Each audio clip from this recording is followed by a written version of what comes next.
If your job at a healthcare facility includes disinfecting against viruses, you know prevention is the best medicine. And maintaining healthy spaces starts with a healthy cleaning routine. Grainger's world-class supply chain helps ensure you have the quality products you need when you need them. From disinfectants and cleaning supplies to personal protective equipment, so you can help deliver a clean bill of health. Call 1-800-GRAINGER, click Grainger.com, or just stop by. Grainger, for the ones who get it done. This is Money Moves on VSiN, the sports betting network. Morning, folks. Welcome in. It is Money Moves here on the Vegas Stats and Information Network. I'm Jonathan Von Tobel, flying solo today, at least like in terms of hosting. We got plenty of great guests that are going to be on tap to join us. We have a lot to get to in the world of sports. Also, it's a big day. I'm not going to go too far off the reservation. Our crew is already very nervous because it's just me in control of everything. But today, of course, we get the unveiling of the bracket for the college baseball tournament. So that'll be fun as well. If we can get our eyes on that, I believe that's unveiled at about right now. But before we get to all of that, we have to get ready for the show. So let's start it as we usually do. Time for the top headlines and topics of the day. This is The Rundown. As I mentioned, we're going to try to span the globe here, much like our usual host, Stormy Bonatoni, who is across the pond. French Open is underway. Zach Cohen will join us, one of our regular guests and writers up at the website at VSiN.com, practically runs the website. We'll get his insight on the French Open. He's got a really strong passion for the NBA, but I dare to say that Zach probably has a stronger passion for tennis. He also has a passion for the network, and I think he's probably watching right now, so we'll see if he can answer that question, and a little bit on the NBA as well. He'll be joining us coming up in about 15 minutes. It is Monday, despite the fact that we are not graced by the presence of Stormy Bonatoni. We will still do our Call Me Crazy, but got a couple of things for you here. A division bet to make in the National Football League that ties into Will You Call Me Crazy, and in addition to the Cy Young portfolio in the American League, and it is not who you think it is after yesterday's performances in Major League Baseball, although it was a very, very incredible performance yesterday in Major League Baseball in the American League. And last but certainly not least, and where we start our show here today, out in Indiana, the Knicks, they ain't dead yet. New York comes storming back from another 20-point deficit.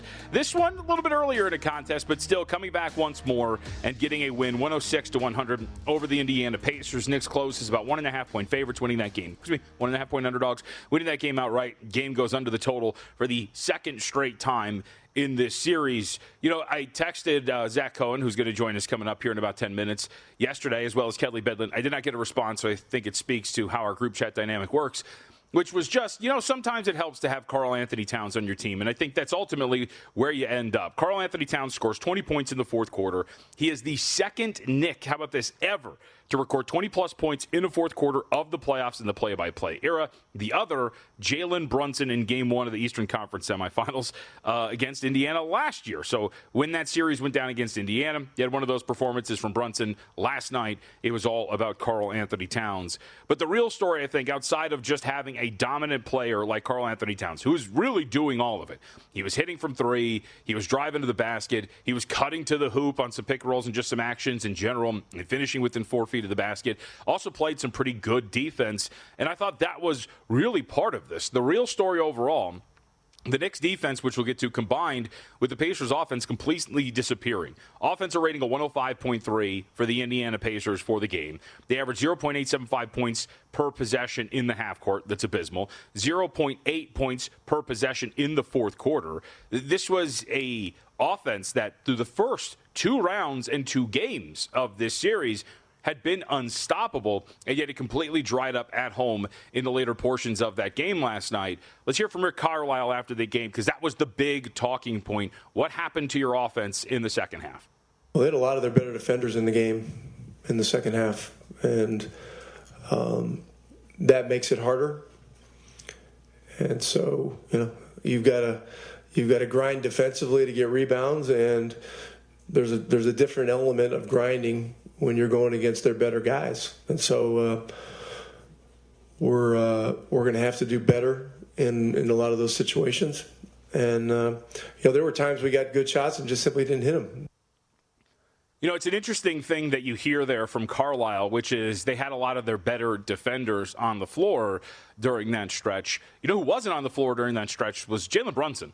Jalen Brunson has not really been good in this series. Yes, he's averaging 34 points, 5.7 assists on 48.6% shooting. But through 3 games in a series in which the Knicks have been outscored by just 2 measly points, they are minus 10 in his minutes on the floor. And one of the really big things that the Pacers have done is go after him and go after Karl-Anthony Towns when they're on the floor together. In this series, when Karl-Anthony Towns and Jalen Brunson are on the floor together, they have a negative 24.5 net rating. Their defensive rating, 134.4, absolutely abysmal. But we have now seen in 2 games here in the series where long stretches of minutes, largely due to Jalen Brunson being in foul trouble. In 2 of the 3 games we've seen so far, he's committed 5 fouls. He's, again, been pretty atrocious for the most part. He has been a very big liability defensively. They have gone after him at times. Karl-Anthony Towns with him at the point of attack has been pretty poor defensively for the most part as well.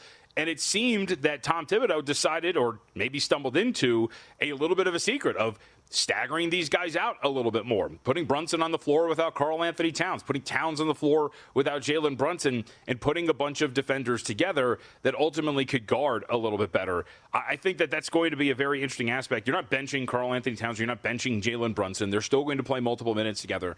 But it goes back to one of the points that we had discussed heading into the series and what I brought up with Stormy, which was if there was going to be something in the series that was going to burn New York, it was going to be the fact that in the regular season, this is a team against top 10 opponents that was 23rd, 24th in non-garbage time defensive rating.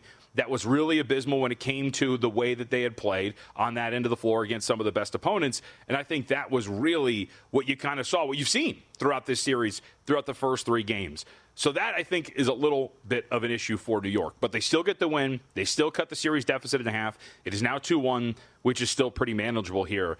But from the Pacers' perspective, this is what I think is pretty fascinating through 3 games. The Pacers, one of the other big aspects of this, right? It was actually the opening graph when I wrote the series preview up on the website. The pace, right? The 2 different types of paces and what we're going to see.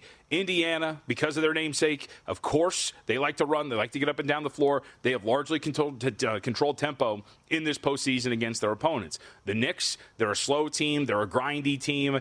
Listen to Tyrese Halliburton here because he's asked a question about some of the new faces, right? Tying into what we talked about. Brunson's in foul trouble, all sort of things. And so you see some different guys off of the bench, but he gets into a key point here about the way the Pacers are running their offense. And I think it really does stand out amongst what he's saying here to the media. I mean, with other guys playing, those are, I think those, especially I'm all for the guys who played off the bench are really defensive guys, and they come in and wreak havoc. And I thought we just didn't do a good job of, continuing to play fast. I felt like I did a poor job of keeping pace in the game, especially in the 4th there. I felt like I was walking the ball up every play. So I know it's a big area of improvement for me. I already know that's what I'm going to see on the film most of the time. So just got to do a better job of keeping pace in the game. Obviously a 42-point half isn't us. So we'll see what we can do better there, and we'll improve on it. That's the thing that's been this series that I think is kind of hung over. We haven't talked about enough. They haven't been them this whole time in terms of pace. Yes, they have 2 wins, both of them in New York, but this series is being played at the Knicks tempo. Series for so far through 3 games, series pace 94.4. We'll round up. The Pacers were at 99.3 heading into this series in the early portions of the postseason. They ran even faster in the regular season. And this is a series in which a berth in the NBA Finals is on the line. As this series gets extended out and as it gets deeper, especially if we get to Game 6 and 7, this is only going to slow down more. And I think that is a really big warning sign for Indiana. It's not like you're going to lose this series or anything like that. But again, tempo and pace is a very big portion of it. Go back to Game 1. You would sit there and say, all right, well, final and overtime, both teams scored over 130 points. Pacers got to run their stuff in that game. No, they didn't. That game only had 106 possessions, and that includes overtime. If you look at it from if you extrapolate it out over just a regular game, in regulation, that was still well below 100 possessions, and I think that's going to be the other factor as we move forward. Look, the last 2 games have gone under the total because this has been playing more like how the New York Knicks want it, and it's just fair to ask the question for Indiana, if you wonder after today or after yesterday, is the historic shooting streak that we have seen from this Indiana Pacers team in terms of the record-setting effective field goal percentage of the first 2 rounds, in terms of winning these games in the clutch time that have been absolutely insane, right? The whole, not since 1970, not since 1990, not since ever have these teams won in these scenarios, and the Pacers have done it multiple times. You do wonder if that runs out, and if this is the point where it does. But the Pacers still have plenty of hope. And I'm going to say this, too. It was an oddly passive game for Tyrese Halliburton. And I think that's going to be something as we move forward in the series, what that's going to mean. Because he also noted in the media availability that he was bothered by Robinson's presence at the rim. Mitchell Robinson, of course, getting the start yesterday. NBA tracking data, he had 8 drives to the basket in the postseason. He averages about 12, so he's a little bit lower there. He passed out of it 4 of the 8 times he drove to the basket. He didn't get any assists out of those passes, so drives and kicks were not working for them. And you do wonder if that's going to be something. The added size with both Robinson and Towns out there, the fact that Tibbs maybe has discovered that staggering Brunson and Towns more will help him out, if this is the key to turning this series around. Game 4, Knicks at Pacers. We saw this open 2.5 with a total of 222.5. To me, the total is going to be the interesting aspect here. Again, if we're going to continue down this path of the pace being played, the way the Knicks want this thing to go, we've had 2 straight games go under the total. Remember, game 1 opened 222.5, and eventually actually closed 221.5, went way over. Market over-adjusted, opened 227.5 for game 1. Market bet it down to 224, went under. Same opening total and closing total for game 3. We're starting to finally see this get back to the open where we were for game 1. And I do wonder if that's going to be continue to be the thing here. This Knicks team wants to play slow, and they have, at the very least through 3 games, discovered how to slow Indiana down. And on the flip side, again, we talk about the zigzag, which actually has not been that profitable here in this round. Knicks close as to a 1.5-point underdogs in game 1. They are now 2.5-point underdogs in game 2, just because they lost, right? But I would actually agree with this move, because these 2 teams, I think, are closer to equals with one another. We saw that in game 1. The market rated them as near equals to each other. We saw what the result was. Game 2 and onward, the Knicks, because they had lost the game and then again lost once more, they got upgraded because you're supposed to zig when everything zags. We'll see if the market holds strong here, but I wouldn't be surprised if Indiana gets a little bit of action back at home, especially after losing game 1. But let's not take my word for it. When we come back, Zach Cohen's going to join us. We'll get his thoughts on what we watched, what we're going to see tonight in the Western Conference Finals, and what's going to happen out in the French Open. Very excited to hear from Zach when we come back here on Money Moves.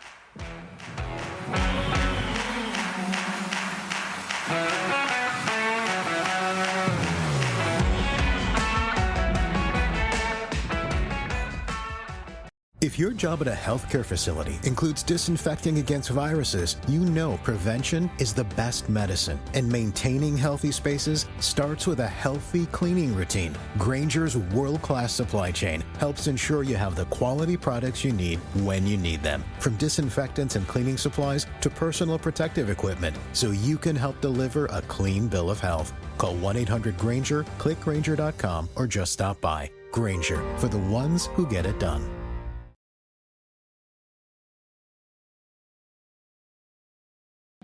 You're watching Money Moves here on VSiN, the Sports Betting Network. Coming up in 15 minutes, everybody's favorite Minions fan, Greg Peterson, will be with us.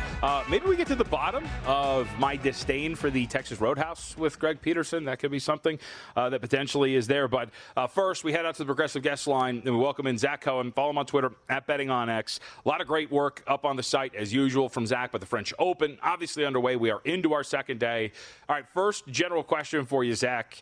Looking at the French Open, as somebody who doesn't bet a lot of tennis, this always sticks out in these first few rounds. A lot of heavy favorites. As general bettors don't really gravitate toward big spreads like that, how do you just generally bet these opening rounds? Are we utilizing moneyline parlays? How do we attack some of these things with such big prices? Yeah, I usually am not on the matches that include the huge favorites. There's just not a lot of value to milk out of those. I will say, like, some of the bets that I like to make during majors that you really don't get at other tournaments are, totals on sets. So you could take, if you think that an Alcaraz is going to dominate but maybe lose a set, you could take over 3.5 sets and get a really good price on something like that. So that would be him losing one set to the opponent that he's facing. But I do usually avoid those big favorites. I try to find value. There's so many matches early in the tournaments that I can usually find quite a bit. This is actually my favorite time of the tournament too, because there's a lot of, smaller matches that I think you can find value with. Yep. I think the totally original thought, I think Djokovic is going to win the quarter. I don't know where I got that thought from, but that's mine. So I will establish that. All right, real quick. You do have an article up at the website at VSiN.com. I don't want to give it all away. Any one single play that sticks out to you that you would share, and then everything else can be up at the website. Yeah, well, the only one in that article left that has not started is Taylor Townsend money line to beat Elisabetta Cocheretto, and that is a match where Cocheretto's viewed as a clay court specialist. She has been mostly good on clay throughout her career, but she has been really lousy since the start of the 2025 season, and especially bad over the last 3 or 4 weeks. So I think there's a real opportunity for Townsend, a fun American player that has a lot of power, a really good ability to win points at the net, and a big serve to win in conditions that I think people view as less favorable for her, but at the same time, it's going to be a night match there. That's going to really slow things down. Townsend's one kind of weakness is that she doesn't move the court well, but when the ball is not moving through the court as quickly, she's going to have more time to kind of track those shots down and just kind of win that match with her power. So I think it's actually a really good opportunity for her to win this match. All right, I'm a jackass. I didn't realize the time conversion. I messed that all up. But I will say really quickly, for the audience, with this going on, when will you have the articles up for the French Open? Around 2 or 3 p.m. Pacific time, I'll have them up for the following day. So you'll have, plenty of time to get them in. I do occasionally add picks in the morning for the later matches. So I'll usually do that about an hour or so before those matches start. Sometimes I tweet it. Sometimes I forget. I try to be better about it. But I do find that when I tweet that I have updated the picks page, those picks lose immediately. Yeah, when you can't, hey man, when you have an edge, you have an edge, and you can't give that away. Speaking of Edge Boost, first ever bank account built for bettors, ensuring all gambling transactions are approved. No usage fees, no minimums, earn cashback rewards. 100% approval for all betting deposits as well. Sign up today, edgeboost.bet. Promo code is money. Deposit $25, and Edge Boost will match the deposit. That is edgeboost.bet. All right, sticking with that term, I texted you guys. I did not get a response. Now I feel like you said you watched the game on tape delay. I think maybe you were just saying that as an excuse for not texting me back. It's fine. But I texted you guys last night. Sometimes it just helps to have Karl Anthony Towns on your team. Is that just the big takeaway from last night for Indiana, New York?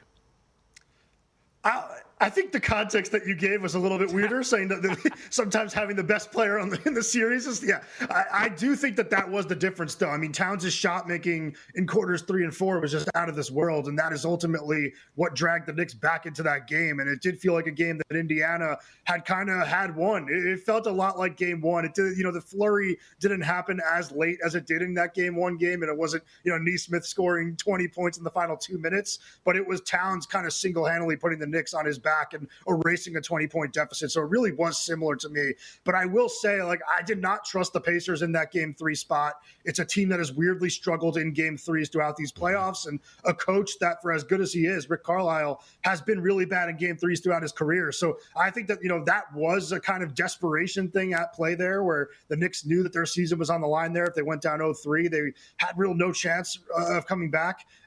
Now I kind of think moving to game 4, the Pacers are going to get back in the win column. Yeah, I would say it really did seem – I thought there were 2 things. It seemed like they got really fat and happy pretty quick when they were up by 20 and everything was moving and everything was fine. The other thing, which could have a lasting effect in this series, are we sure Aaron Nesmith's going to be healthy for Game 4? Because he did come back into that game yesterday, but that was a really tough ankle injury. And with a day off, it actually feels worse than it starts to feel better when you're not having all that adrenaline pumping in. We've seen this line move up to 2.5 from Game 1, or from Game 3. But Nesmith worries me a little bit, but I would generally agree. Do you think the Pacers in Game 4 in a better spot? Would you lay 2.5?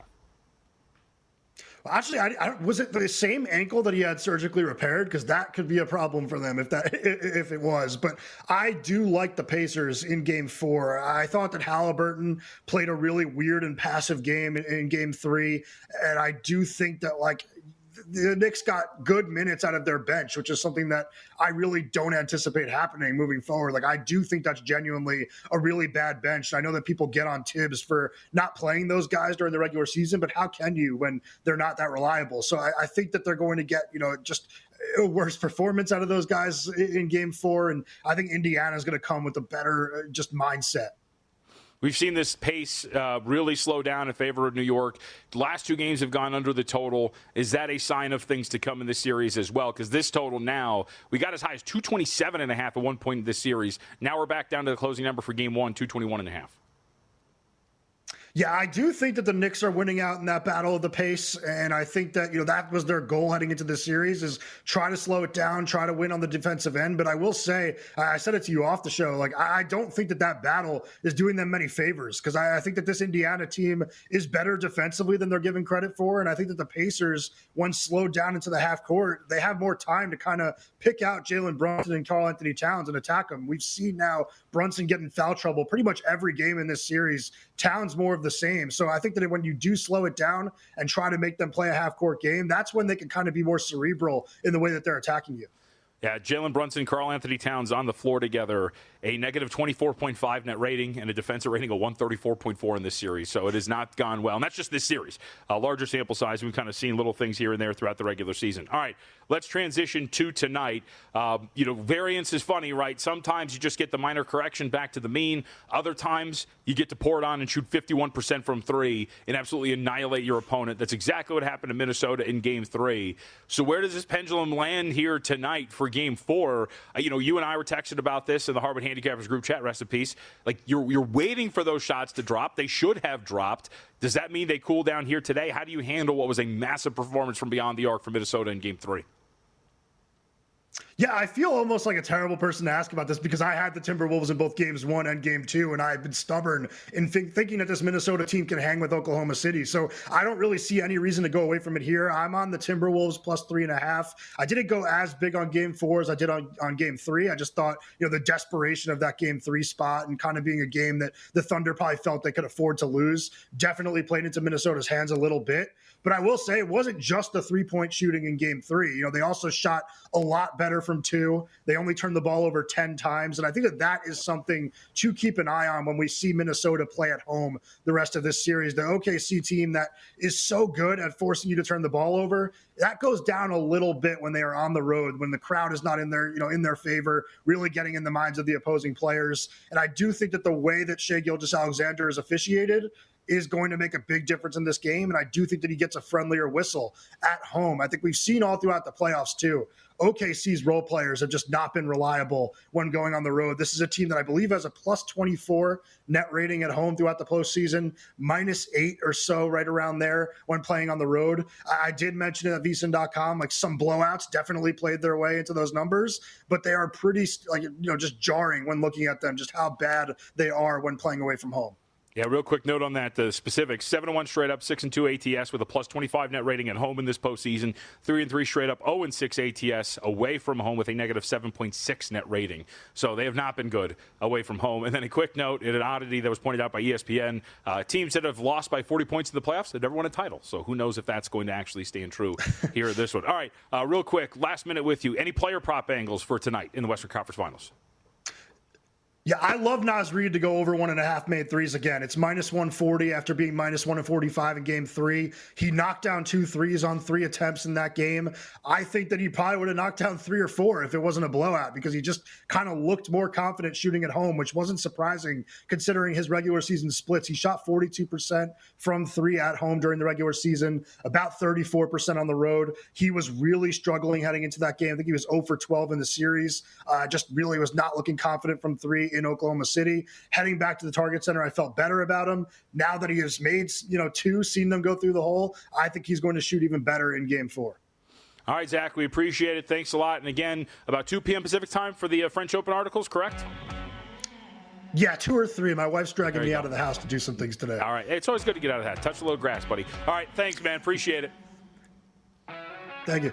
At Betting on X up on X. When we come back, Greg Peterson joins us to defend the honor of the Texas Roadhouse and also give us some Major League Baseball plays.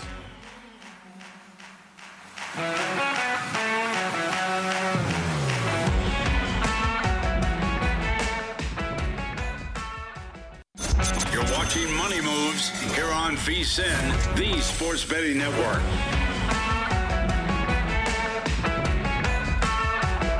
So there have not been many, one of the things I like the most about media is a lot of people in media have very big egos. And so when you have a bunch of big egos, they clash. There are multiple fights here at the Vegas Stats and Information Network, both on the air and off the air, that I think are very strong. I was involved in an altercation off the air in the early goings of the Vegas Stats and Information Network where I may or may not have been ready to stand 10 toes down, but it was broken up because somebody does not work in the network anymore. We saw the great Amal Shah and Patrick Maher beef. That was absolutely fantastic. But I think they all pale in comparison to what is about to be unveiled right now. Out of the Progressive Guest line stands one Greg Hoops Peterson, ready to roll, ready to rock, and ready to defend. We have not spoken since I declared after Mother's Day the Texas Roadhouse was the worst meal I had had. Greg, go ahead. Would you like to defend the honor outside? I don't want to hear about the biscuits. That's the only thing they got. Go ahead. Defend them without saying the word biscuit. Come on. Oh, no, it's not the biscuits because it's the rolls. The rolls are absolutely tremendous, so you are mistaken there if you think that they are biscuits. That is Red Lobster right there. We will not be putting in their Red Lobster. The rolls are amazing. You get the fried pickles. The steaks are all hand cut in person by a butcher inside the restaurant right there. It is the best meal for the price, dollar for dollar. We're here at the Vegas Stats and Information Network looking to get the people the best return on investment. Texas Roadhouse, best return on investment out there. That was very strong, very strong. I did not know that they hand cut the meat. That's very good. It's a very good point. We don't want to waste too much time on this, but like I said, Greg, I did go on a high volume day. It was Mother's Day, and I'm willing to give it another shot. I will not write it off, but that does not change the fact that it was maybe the worst meal I've ever had. All right, with that, I got to get my last shot in. Major League Baseball, before we get to plays for today, a little bit later in the program, I'm going to talk about the AL Cy Young market. And I think there is a name to add that is not Tarek Skubal, and that I think would be somewhat shocking after Skubal goes out against the Guardians, pitches a complete game, 94 pitch, 2-hit, 13 strikeout performance. Absolutely dominant. He's the odds-on. No, he's not odds-on in most places. He is even money in most places to win AL Cy Young. But am I barking up the wrong tree? Skubal's been incredible, but would you look at this AL Cy Young and think there's a couple of guys you could look at and say, no, I think that guy's got a shot? Oh, absolutely. I mean, we're still looking at it being only a 50-55 game sample size, and the way that Jacob deGrom has been able to round into form at 12-1 has been tremendous. And here's really the sleeper that I take a look at. Chris with a K Bubich of the Royals, currently at 30-1. This guy has been absolutely insane. Went out there, I believe, on Sunday with another great performance for a Royals team that's pitching really well. Like, the Royals offense has been terrible this year, yet somehow, some way, they're above 500. Chris with a K Bubich has been the big reason why. He gets strikeouts. He doesn't walk guys. He's got a sub-2 ERA. This guy has went out there time and time and gotten the job done. He hasn't been Tarek Skubal, but at 30-1, I would say that that's worth a flyer. 7 innings, 2 hits, 9 strikeouts, and 2 walks yesterday on the road against the Minnesota Twins. The performance that Greg is referencing, and he has pitched at least 7 innings, 3 of his last 4 starts, and has been incredible. And 30-1, pretty good. By the way, Greg did mention one of the names that I'll be looking at. We'll talk about that coming up as part of Call Me Crazy. All right, let's go to your article. You go to VSiN.com. You can check this out. Greg writes them up every single day. He's got his best bets on the card. So let's just start in general. When you looked at it, what was the biggest edge for you today when you looked at the way you priced the games and where the market was going?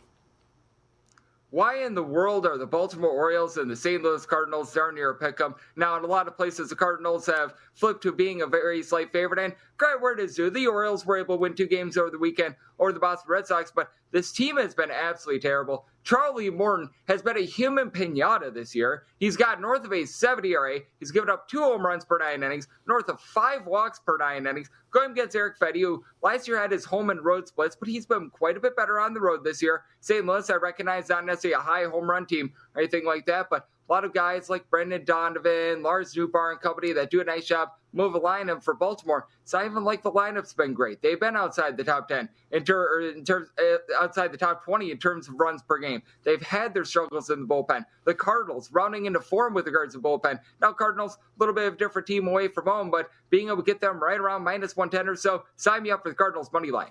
Can you see a scenario, they're plus 175 to make the playoffs, can they navigate their way through this crowded National League wildcard, especially with the Padres falling down to earth? They had that 6-game losing streak a while back. The Giants look fine, and the Arizona Diamondbacks have slipped out of the picture with their current 5-game losing streak. Again, not out, but still 4 games back. Can the Cardinals navigate a crowded NL, make it, and be worth it at plus 175 or so to make the postseason? Personally, I would rather look at them to be able to win the division just because I do think that those NL West teams are going to be a little bit too dominant. And then additionally, I just don't think that they're leapfrogging whoever doesn't win the NL East out of the Mets and the Philadelphia Phillies. I think that one of those teams are going to be able to make the postseason. Right now, the Cardinals just 2 games back of the Chicago Cubs. You can probably get a little bit of a better plus number on them to be able to win the Central. I would look there rather than just odds to make the playoffs. 4-1 to win the NL Central, the St. Louis Cardinals. All right, let's. We were just talking about Kris Bubic, Chris with the K, Kansas City with the K, taking on Cincinnati. What do we do here? Michael Lorenzen getting the start, and Nick Martinez will oppose him.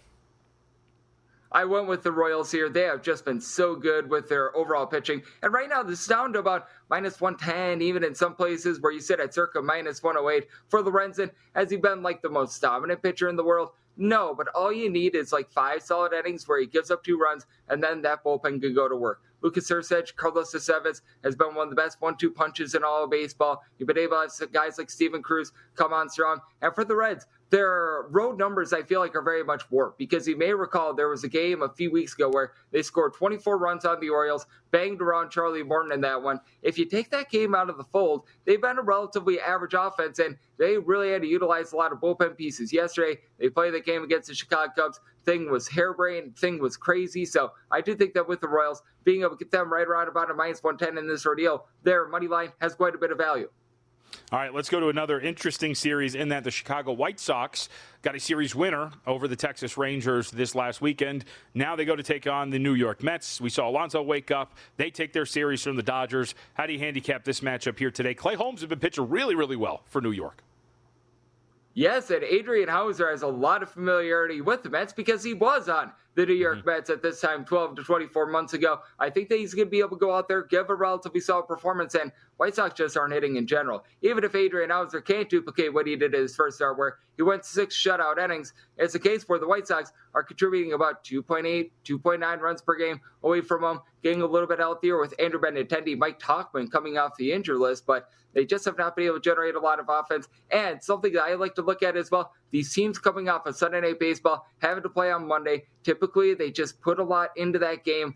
If I had to play the money line at a plus 250, it's just an offer that I can't refuse on the Chicago White Sox. But really, I think what this comes down to is both of these offenses, in my opinion, don't generate a ton of offense where it's not necessarily been the world's best weather out there in the northeast part of the country. Hasn't heated up the way that we would think. So I do like that under, and if I had to play the money line, I would be looking at the White Sox. Greg Peterson at GUnit_81. You can find his articles up at VSiN.com. It's for VSiN Pro subscribers. And, folks, it's your last chance to get in on this. Go to VSiN.com/subscribe. Check it out today through May 31st. You can check this out. Lock in 14 months for just $199. 2 extra months free when you use the promo code PRO at checkout. Less than 50 cents a day. It's Greg's articles. It's Zach Cohen, who we just spoke to. Adam Burke, our NFL and NBA betting. Everything that you have in between there, all for less than $200. That equates to less than 50 cents a day. Plus, get the email and more. Go to VSiN.com/subscribe. Check it all out. Promo code is PRO to get some of the great work that includes one Greg Peterson. All right, really quick, let's stay in the National League East. Just a general question here. The Mets are 2 games back from the Philadelphia Phillies. That seems to be a 2-horse race. The Braves are 8.5 games out from first place. That dynamic at the top, how do you see that playing out between Philadelphia and New York? As long as the Mets are able to remain close, I would be looking at the Mets because there's one thing that we need to keep in mind. If the Mets are anywhere even close to making the playoffs, you know that Steve Cohen is busting out the checkbook. You know that they are going to pull out all the stops in order to be able to acquire guys at the trade deadline. And I think that Juan Soto is going to look a little bit better here towards the back half of the season. And I think it's a little bit overblown, some of his struggles. When you're getting paid the amount of money that he is, I just don't know if there's any player on the face of planet Earth in any sport that's worth that sort of money. But you know what? With the New York Mets, they've been able to get some good production out of the pitching. The bullpen has looked relatively solid as well. They played a little bit of a tough stretch of their schedule already. So I would be looking at the Mets just because I know what they're going to add at the deadline. Really quick, last 60 seconds, because I want people to go to the website, check out your article for the rest of your plays. The other team in this division, are we donezo here? I've been beating the drum. You can't start the season the way you did if you're the Braves, even if you're getting healthy. And then everybody gets randy, Greg. They got over 500, and then they lose 4 out of 5. With the Atlanta Braves, it's a little bit rough. I don't think that they're done quite yet for the playoffs, but in terms of the division, they just dug themselves a little bit too deep of a hole. Ronald Acuna Jr. coming back is obviously massive, and if he could get Spencer Strider to look like the Spencer Strider of old, yeah, there's some upside here. There's, I think, a lot more game-to-game betting value with regards to the Atlanta Braves rather than value in the futures. We have now finally seen that flip. No, minus 115, the favorite in terms of Atlanta Braves to make the playoffs. Greg, always good to talk to you, bud. Thanks very much. Good job on those articles.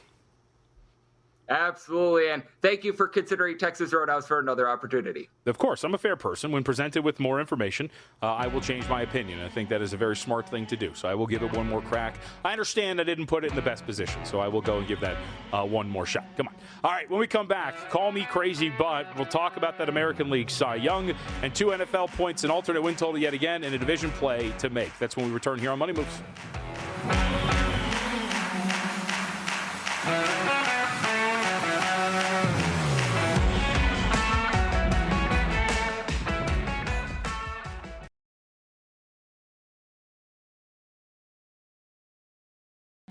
You're watching Money Moves here on VSiN, the Sports Betting Network.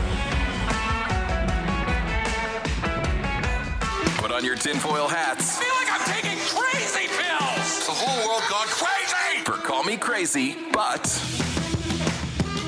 I think I don't bring the same like the requisite energy that Stormy Buonantony brings for something like this. But that's fine. I think we'll get through this. Do we have a Where in the World is Stormy Buonantony today? Okay. All I know is that Stormy texted us one of the nights over the weekend while she was out in Italy, and she took a shot at me, and so I just didn't respond. And I'm probably out on ever returning any text messages to Stormy until she returns, because I'm a professional. I will do it. All right, let's start with this one.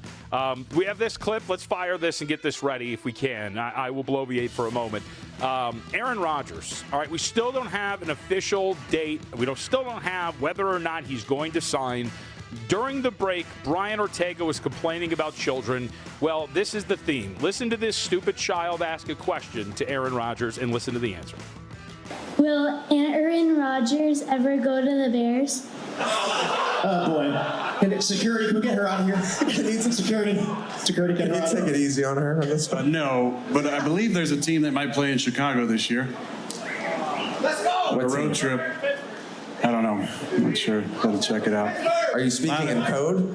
I love Chicago, though. Way more than they love me. It's been a great relationship, all one way. Okay, so I don't know what's great or better about that clip.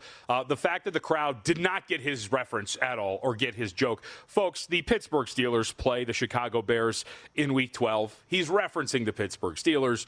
He's saying that he's going to play in Chicago this year, but just against them. He is going to sign with the Pittsburgh Steelers. Now, he can't just do it because that would take away from the intention that we get, but still, the market, we pointed this out when we did our market power ratings, and this is going to tie into the Call Me Crazy, trust me. We talked about the way that this team is getting priced, but this is a team that is being priced with Aaron Rodgers. Sounds like he's going to be there. So call me crazy, but Aaron Rodgers should just cut the bleep and just sign with the Pittsburgh Steelers. The other part of this Call Me Crazy, to tie it into a bet, give me every bit of the alternate under for the Pittsburgh Steelers here this season. I get it. Mike Tomlin has never had a losing season. I understand all of the ramifications of trying to fade the Pittsburgh Steelers. This isn't, I think they're going to be terrible, so I'm going to bet the alt under. We've talked about this. This is going to be in the NFL betting guide. Generally, teams don't fall on their win total. They will either very much exceed or fall under expectations for the season. So you can get away with playing some of these alternate unders. So under 7.5 at about a plus 210 or plus 225 price, is something worth playing here. Because it's not just about Aaron Rodgers, right? Rodgers actually got a bad rap last season for the way that the Jets season went. He was perfectly average, but he's a year older, and he was average last year. If you look at a lot of his numbers, when you're talking about big-time throws or throws that are farther downfield into tighter windows, one of the lower points of his career when you talk about totality of that number. Averaged up the target pretty low, yards per attempt pretty low, and we've seen these numbers decline. He is probably going to be average yet again, maybe even slightly below average as he continues to go in that direction, because that's just age. That's what happens when you play in football. But I think the other part of this is that I don't think we talk about enough.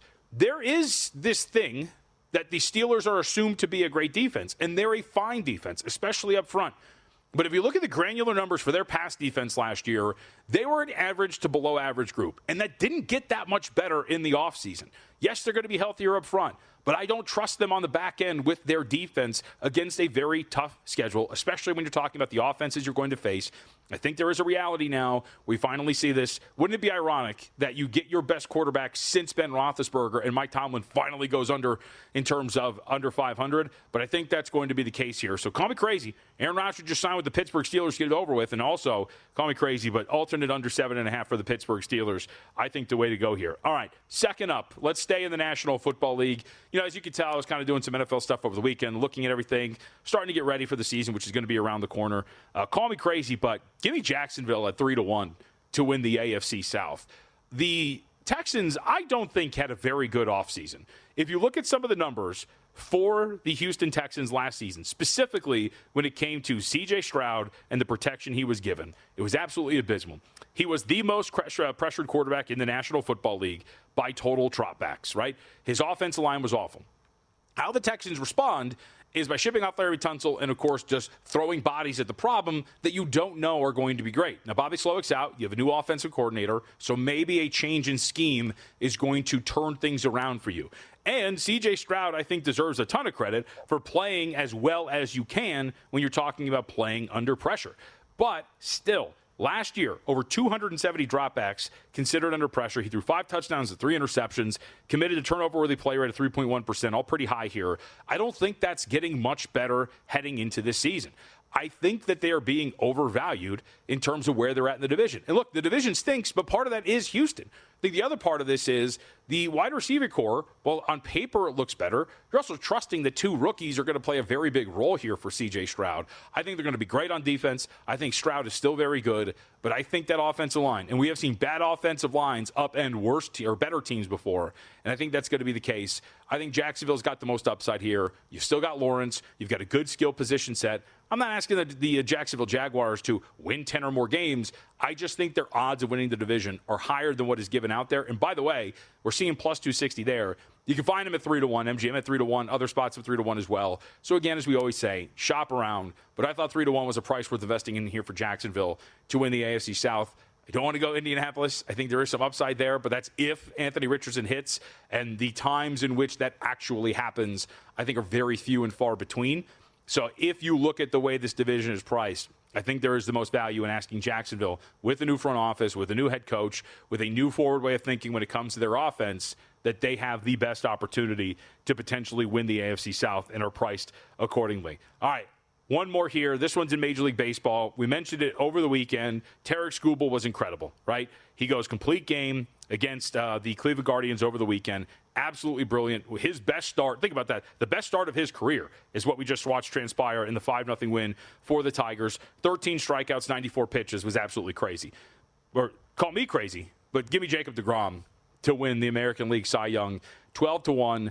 He pitches today, so watch him go and get absolutely smoked by the Toronto Blue Jays after we make this proclamation. But DeGrom's numbers have been absolutely tremendous throughout this entire year. Now, the crazy part about this is not looking at a guy and going, well, yeah, of course, DeGrom with the sub-2.5 ERA has a shot to win American League Cy Young. What's so nutty about that? I think the crazy part is trusting that Jacob deGrom is going to stay healthy, but everything looks so good for him at this point right now. The strikeout profile is there.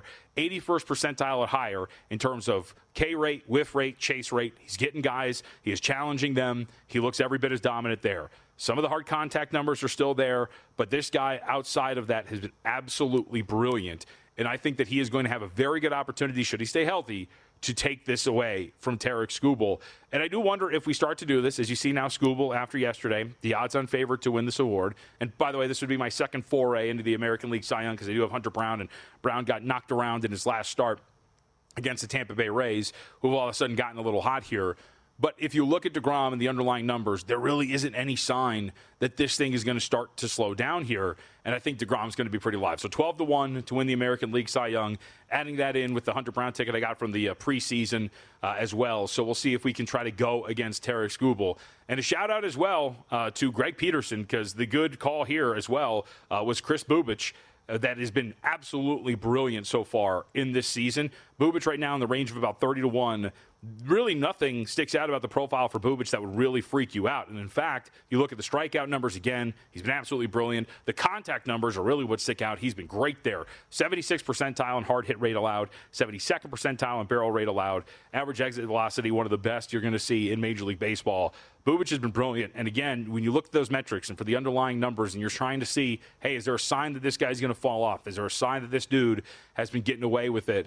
Bubic is not one of those dudes. Every single metric points to him being pretty solid, and it's a good shout from Greg that Bubic is going to be pretty live here. But outside of that, I will not get to Brian Ortega's Call Me Crazy because apparently Ortega had a pretty rough weekend when it came to going to watch, Mission Impossible?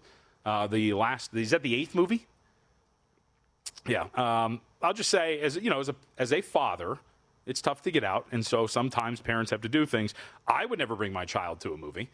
In which, there's a lot of people and it's probably loud and terrible. I had a rule, actually, a steadfast rule, that I would not bring my child to a movie theater unless they were 5 or older when we had our first kid. We broke that at 4, but that was for the Paw Patrol movie. So, see, you know what I mean? I am a man of principle, and I will stick to that. All right. Coming up next, we still have plenty of Major League Baseball to get to. Second hour, we're going to hit some of that. Dustin Sweetelson's going to join us on the other side. We'll get his thoughts on some Major League Baseball plays, including, I think he's got some thoughts on the American League Cy Young as well after what we saw from Scooble yesterday. So that's kind of the theme of today in Major League Baseball. We'll also get his thoughts on his New York Knicks as Karl Anthony Towns has helped cut this series in half, the series deficit that is. And we'll get to our perspective on what's happening in the Western Conference Finals. I think it's easy to say that the Timberwolves are going to turn this thing around and continue to perform the way they did. I think the market's a little too low, but that really random swing, that really strong swing and variance in terms of the three-point shooting has me a little pause with concern. But we'll talk about that coming up in about 30 minutes here on Money Moves.